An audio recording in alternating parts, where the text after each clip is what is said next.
മാവേലിക്കരയിൽ നേരത്തെ KCB ഓഫീസിൽ തെരുവുനായ ആക്രമണം ഉണ്ടായി. ഒരാൾക്ക് പരിക്കേറ്റു, ഒരാൾ ഓടി രക്ഷപ്പെടുന്നതിനിടെയാണ് മറ്റൊരാൾക്ക് പരിക്കേറ്റത്. രഘു അതിനെക്കുറിച്ചുകൂടി പറയും. രഘുവും പലതവണ ആലപ്പുഴയിൽ പലയിടങ്ങളിലെയും ഈ തെരുവുനായ ആക്രമണങ്ങൾ റിപ്പോർട്ട് ചെയ്യപ്പെട്ടുള്ളതാണ്. ഇതിപ്പോൾ എത്ര പേർക്ക് പരിക്കേറ്റിരുന്നു അവിടെ?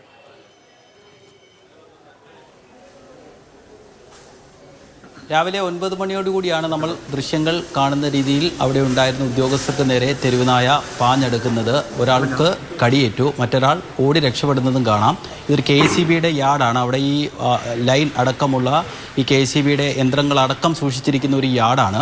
അവിടെ ആ ഒരാൾ തെരുവുനായയുടെ ഭയന്ന് ഓടുമ്പോൾ തന്നി വീഴുന്നുണ്ട്. അയാളുടെ ഭാഗ്യം കൊണ്ടാണ് തല ഈ ഇരുമ്പ് പോലുള്ള ഇതുകളൊന്നും അടിക്കാതിരുന്നത്. അതുമേ രതീഷ് പറഞ്ഞതുപോലെ എല്ലാ റിപ്പോർട്ടർമാരും ഈ തെരുവുനായയുമായി ബന്ധപ്പെട്ടുള്ള വാർത്തകളൊക്കെ റിപ്പോർട്ട് ചെയ്യുന്നുണ്ട്. പക്ഷേ പലപ്പോഴും നമ്മൾ റിപ്പോർട്ട് ചെയ്തതിനേക്കാൾ കൂടുതൽ എത്രയോ ഇരട്ടിയാണ് റിപ്പോർട്ട് ചെയ്യപ്പെടാതെ പോകുന്ന വാർത്തകൾ. ശരാശരി ഒരു പഞ്ചായത്തിൽ ഒരാളെയെങ്കിലും ഒരു ദിവസം തെരുവുനായ കടിക്കുന്ന രീതിയിലേക്ക് കാര്യങ്ങൾ പോയിരിക്കുകയാണ്.